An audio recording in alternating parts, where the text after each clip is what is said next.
At 3:15 a.m., a woman is screaming for her life on a quiet street in New York.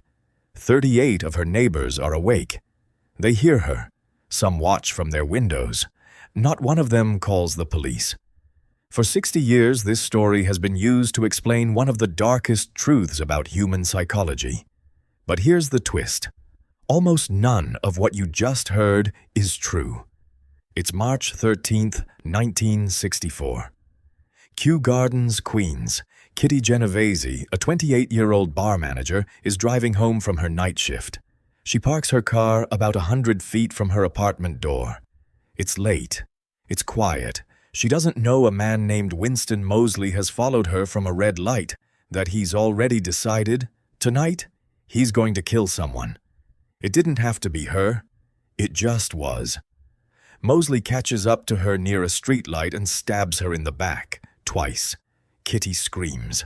A neighbor opens his window and shouts down, "Leave that girl alone." Moseley runs. Kitty struggles to her feet, bleeding, and stumbles toward the back of her building, out of sight of the street. Here's the part most people never hear. Moseley didn't just walk away. He went back to his car, put on a hat so he wouldn't be recognized, and came back. 10 minutes later, he found her again, in a hallway, barely conscious, and finished what he started. By the time it was over, Kitty Genovese had been stabbed more than a dozen times. She died in an ambulance on the way to the hospital. 2 weeks after the murder, the New York Times ran a story with a bold claim. 38 witnesses watched or heard the entire half-hour attack from their windows and did absolutely nothing. Not one phone call. It became one of the most talked-about news stories in America. It shocked the nation into asking, what is wrong with us? Have cities made us this cold? Psychologists read the story and built an entire field of research around it. They ran experiment after experiment and discovered something unsettling.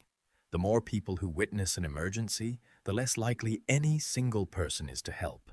They called it the Bystander Effect. 2 forces drive it. First, diffusion of responsibility. When you're the only witness, the responsibility to act is 100% yours. But when there are 30 witnesses, that responsibility splits. Everyone assumes someone else already called for help. Second, social proof. In a confusing or ambiguous moment, we look around at how others are reacting. If everyone else looks calm or looks like they're not doing anything, we read that as a signal. Maybe this isn't actually an emergency. So we freeze too. Nobody wants to be the one who overreacts. Put those two together in a group of strangers, and you get silence, even when someone is dying. That theory is real.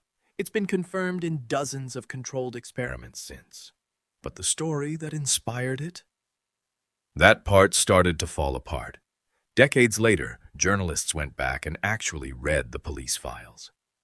Here's what they found. The number 38 didn't come from an investigation. It came from an offhand comment by the police commissioner in a conversation with a Times editor. Nobody verified it before it went to print. Most of the people who heard something that night heard only a few seconds. A scream, a shout, then silence. They had no idea it was a stabbing. Some thought it was a drunken argument. By the time Kitty was attacked the second time, in a hallway where almost nobody could see or hear her, most of the original witnesses had already gone back to bed, thinking it was over. And people did try to help. At least one call was made to police during the attack. A neighbor rushed out of her apartment and held Kitty as she was dying. So the real story isn't 38 people watched a murder and did nothing. It's messier and, honestly, sadder. Fragments of a crime, misread by people who didn't know what they were hearing, in an era with no 911 and no fast way to reach police. So why are we still talking about Kitty Genovese? Because even though the specific story was exaggerated, the psychology it accidentally proved is completely real. The bystander effect isn't a myth. It's been replicated in labs, in cities, in emergencies, over and over again for 60 years. The lesson isn't people are heartless.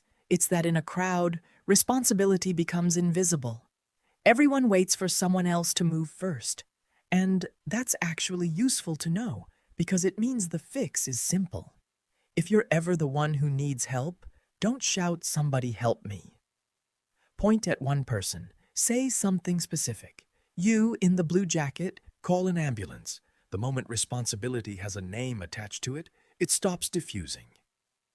Kitty Genovese didn't get that chance, but maybe because her story got told, even wrong, someone else will. If a story like this is worth remembering accurately, it's worth subscribing for the next one.